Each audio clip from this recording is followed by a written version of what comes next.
Part 1, the question that won't die. What is human nature? What does it mean to be human?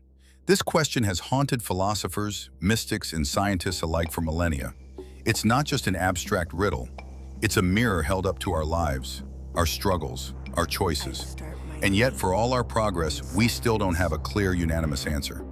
At the core of this debate lies the concept of human nature, the supposed essence or set of characteristics that define what it means to be human. But is there truly such a thing as a fixed human nature? Or are we simply a blank canvas, endlessly shaped by culture, history, and contingency? Let's start with a classical view. Aristotle, the father of virtue ethics, believed that human beings are by nature rational animals. According to him, our telos, our end or purpose, is to live a life in accordance with reason.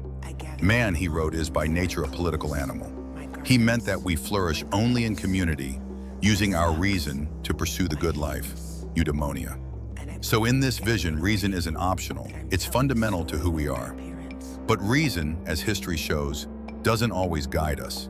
Enter Thomas Hobbes, writing in the 17th century during the chaos of the English Civil War. His view was grim. To Hobbes, in our natural state, stripped of all law and culture, humans are driven by fear, competition, and the will to survive. The life of man, he famously declared, is solitary, poor, nasty, brutish, and short. In such a world without a sovereign power to keep us in check, we descend into a war of all against all. Now contrast that with Jean-Jacques Rousseau, who argued that it is society, not nature, that corrupts us. Man is born free, he wrote, and everywhere he is in chains. For Rousseau, human nature is fundamentally good, peaceful, cooperative, and compassionate in its original state. It's civilization, private property, and artificial hierarchies that distort us. So who's right? Are we rational beings longing for virtue? Are we violent animals barely held together by laws? Or are we corrupted angels, made worse by our own inventions? Perhaps the real problem is that we keep looking for a single definition. Nietzsche warns us against this temptation. In Beyond Good and Evil, he writes, "Every philosophy hides a philosophy. Every opinion is also a hiding place. Every word also a mask." What we call human nature may just be a projection, a reflection of our own hopes, fears, and cultural moment. And yet, despite the ambiguity, we keep searching. Why? Because the question of human nature isn't just philosophical, it's personal. It determines how we understand ourselves, how we judge others, and how we design the systems we live under. If we believe people are inherently selfish, we'll build prisons and markets. If we believe they are compassionate, we'll build communities and care systems. Even science steps into the fray. Evolutionary psychology tells us that many of our behaviors, from tribalism to altruism, are adaptive traits. They evolved to help us survive in small groups thousands of years ago.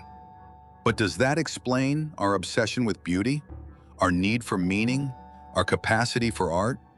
Is the human animal just a clever ape with language, or something more?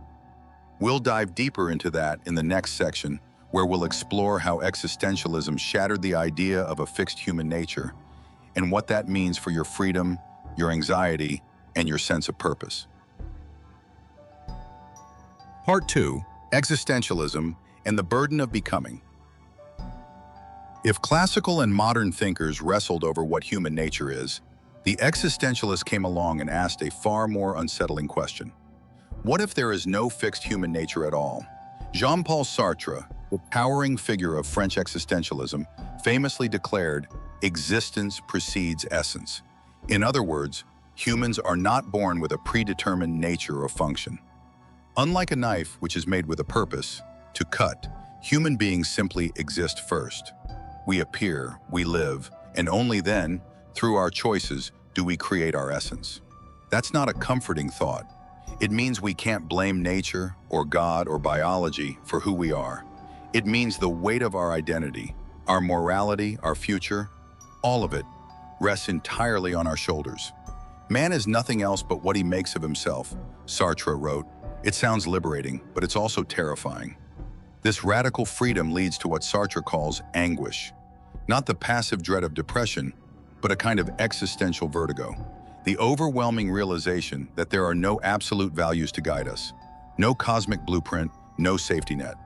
And it gets worse. When we recognize our own freedom, we also realize we are choosing not just for ourselves, but for all humanity. Every choice is a declaration of values, a silent message, this is what I believe a human being ought to be. And that responsibility, Sartre says, is enough to make anyone tremble. So what do many of us do? We flee from this freedom. Sartre called it bad faith, mauvaise foi, the self-deception we practice when we pretend we are not free. Like the waiter who acts overly theatrical in his role, trying to convince himself he is just a waiter, nothing more. We take refuge in social roles, identities, ideologies, because it's easier than facing the raw terror of freedom. But not all existentialists viewed this condition with the same dread. Simone de Beauvoir, Sartre's intellectual partner, saw this freedom as a foundation for ethical responsibility. Since we create ourselves, she argued, we must also recognize the freedom of others and act in ways that promote that mutual becoming. Human nature, in her eyes, was not a fixed state, but an unfolding project, a transcendence toward the future. In The Ethics of Ambiguity, she wrote, "To will oneself free is also to will others free." This insight transforms the existential crisis into an ethical call to liberate not only ourselves, but also those around us from systems, roles, and beliefs that trap them in false identities. So now the question shifts. If human nature is not given, but made, if we are nothing but what we do, then how do we create meaning in a world without inherent meaning? Albert Camus, often associated with existentialism, though he resisted the label, confronted this directly. In The Myth of Sisyphus, he asks, should we kill ourselves once we realize life has no ultimate purpose? His answer is defiant. We must imagine Sisyphus, condemned to roll his stone for eternity, as happy. Why? Because he embraces the absurd and still finds value in the struggle itself. Camus wrote, "The struggle itself toward the heights is enough to fill a man's heart." That's the existential response to the void. Not despair, but rebellion. Not resignation, but authenticity. In the next part, we'll explore how thinkers like Nietzsche, Freud, and even Buddhist philosophers challenge the very idea of a unified self, and what that means for how we understand human nature in the age of identity, anxiety, and digital masks. Part 3. The Fragmented Self. Nietzsche, Freud, and the death of unity. So far, we've traced the evolution of human nature from essentialist views to existential freedom.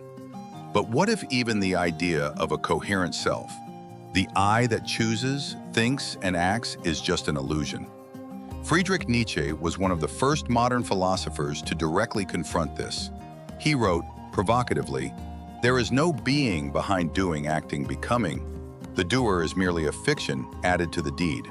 In other words, what we call the self is not a unified essence, but a bundle of drives, instincts, and impulses, constantly shifting and competing.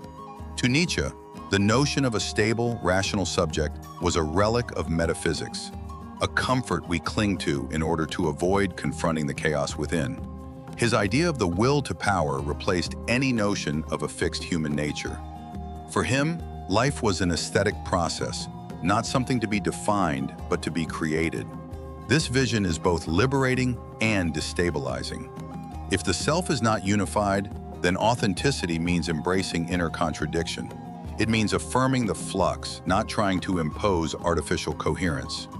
Enter Sigmund Freud, the father of psychoanalysis, who offered an internal map of this fragmented self.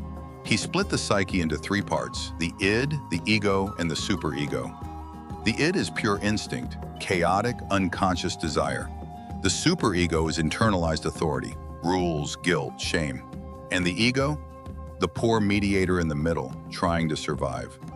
Freud's picture is not flattering. He writes in Civilization and its Discontents, "Man is not a gentle creature who wants to be loved. He is, on the contrary, one whose instincts include aggression." To be human in this Freudian view is to be torn, constantly repressing what bubbles beneath, constantly policing our desires with the harsh voice of internalized civilization. So what's left of human nature in this picture? A battlefield, a conflict, a drama without a clear protagonist. This perspective finds eerie echoes in Eastern thought, particularly Buddhist philosophy. In stark contrast to the Western obsession with selfhood, Buddhism posits anatta, or non-self. The idea is simple but radical. There is no permanent, unchanging self. What we call me is just a temporary aggregation of 5 skandhas: form, sensation, perception, mental formations, and consciousness, all impermanent and interdependent. As the Dhammapada says, just as a chariot is assembled from its parts, so too the self is a collection of conditions. When seen clearly, the self dissolves like mist. This insight resonates with postmodern critiques from philosophers like Michel Foucault and Jacques Derrida, who argue that identity is not discovered, but constructed through language, power, discourse. What you call your self is shaped by social narratives.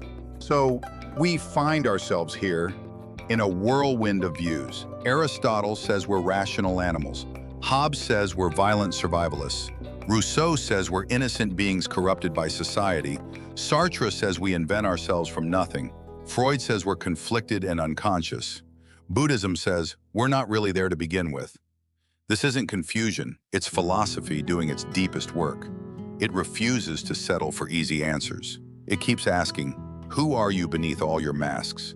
Are you one self, or many, or none at all?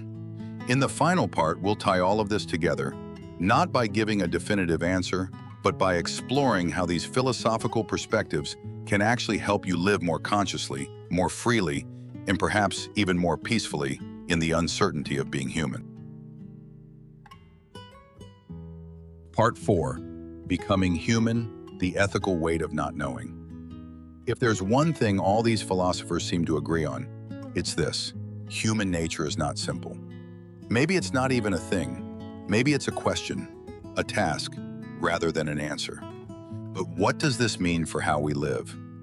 If Nietzsche is right and the self is a flux of competing forces, then to become who you are, as he urges in Thus Spoke Zarathustra, isn't about returning to some authentic inner core. It's about shaping yourself like an artist. It's about willing the chaos within into form. And if Sartre is right, then freedom isn't just an idea. It's a condition of being human. But it also means there are no excuses. Every time you follow a rule without questioning it, every time you hide behind a role, you are choosing not to choose. You are living in bad faith. This is the uncomfortable beauty of philosophy. It puts the responsibility back in your hands. Yet this doesn't mean we must live in perpetual anxiety. Viktor Frankl, a Holocaust survivor and existential psychiatrist, offered a deeply human response to this crisis of meaning. In Man's Search for Meaning, he wrote, "Everything can be taken from a man but one thing, the last of the human freedoms, to choose one's attitude in any given set of circumstances." Frankl saw that even in the most dehumanizing conditions, we retain the power to choose how we respond. And in that choice, meaning is born. Meaning, then, is not something we find, it is something we create, not alone, but together. That's the ethical turn in modern existential and postmodern thought. The self is not an island. Every action you take, every word you speak, contributes to the moral fabric of our shared world. As Emmanuel Levinas argued, the self is formed in the face of the other. Ethics begins not with abstract rules, but with the experience of being called, silently, by the vulnerability of another human being. The face speaks, Levinas wrote, and it speaks to me. To be human, then, is to be responsible. Before knowledge, before identity, before choice. This is where Western philosophy starts to intersect with Eastern traditions again. In Buddhism, the practice of mindfulness, of seeing clearly without clinging, becomes a way to dissolve the illusion of a fixed self and awaken to compassion. The realization that I am not separate leads naturally to the desire to relieve suffering, not just for oneself, but for all beings. And so we arrive at a paradox. Human nature may not exist as a fixed essence, but how we relate to that uncertainty, with fear, with apathy, or with creative responsibility, may be the most human thing of all. As Camus said, to live is to revolt, but this revolt need not be violent or cynical. It can be quiet, daily, persistent. It can take the form of art, of care, of truth-telling, of refusing to accept a smaller version of yourself than you're capable of becoming. Maybe in the end, human nature is not a noun, it's a verb. Not a thing we are, but a thing we do. Again and again in the face of doubt, in the face of death, in the face of ourselves. What is man, asked the psalmist? A rope stretched over an abyss, answered Nietzsche. A being whose being is in question, replied Heidegger. And so the task remains, not to answer the question once and for all, but to live it fully, consciously, courageously, and perhaps to help others do the same. If this message spoke to you, don't just watch, become part of this movement. Hit that subscribe button, give this video a like, and join a community of thinkers who don't settle for the ordinary. More content like this is coming, sharper, deeper, more uncomfortable. Don't miss it.